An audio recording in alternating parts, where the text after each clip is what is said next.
আয়াত 30।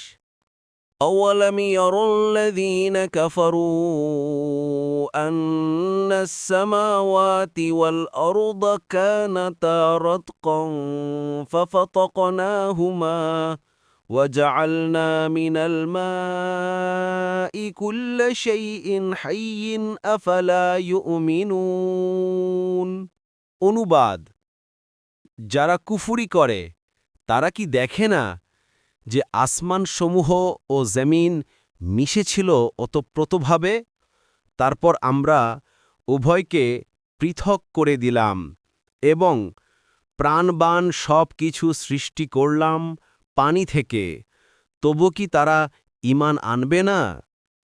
তৃতীয় রুকু। তাফসির। 1 নম্বর ফুটনোটের বিবরণ।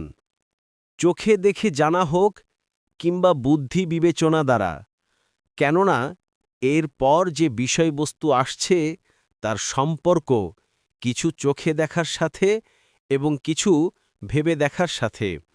ফতুল কাদির। 2 নম্বর ফুটনোটের বিবরণ। রতকুন শব্দের অর্থ বন্ধ হওয়া, আর ফতকুন এর অর্থ খুলে দেয়া। উভয় শব্দের সমষ্টি রতকুন ও ফতকুন কোনো কাজের ব্যবস্থাপনা ও তার পূর্ণ ক্ষমতার অর্থে ব্যবহৃত হয়। সে হিসেবে আয়াতের অনুবাদ এই দাঁড়ায় যে আকাশ ও পৃথিবী বন্ধ ছিল, আমি এদেরকে খুলে দিয়েছি।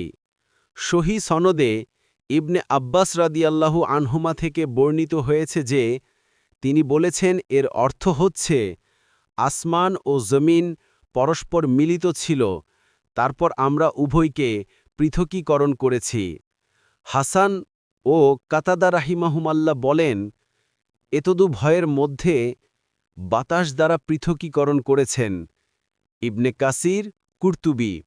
মোট কথা হচ্ছে, এসব শব্দগুলো থেকে যে কথা বোঝা যায় তা হচ্ছে এই যে বিশ্বজাহান প্রথমে একটি পিণ্ডের আকারে ছিল, পরবর্তীকালে তাকে পৃথক পৃথক অংশে বিভক্ত করে পৃথিবী ও অন্যান্য গ্রহ, নক্ষত্র, ছায়াপথ, নীহারিকা ইত্যাদি স্বতন্ত্র জগতে পরিণত করা হয়েছে।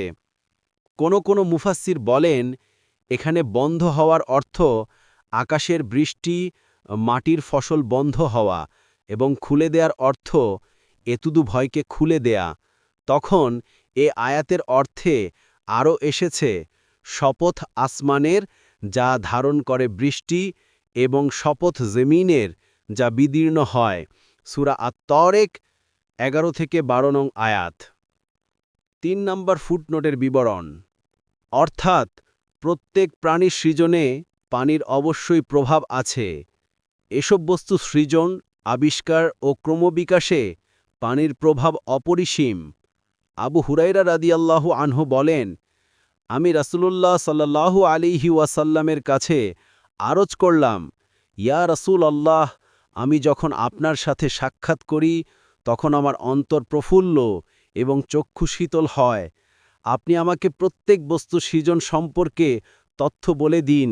জবাবে তিনি বলেছেন, প্রত্যেক বস্তু পানি থেকে সৃজিত হয়েছে।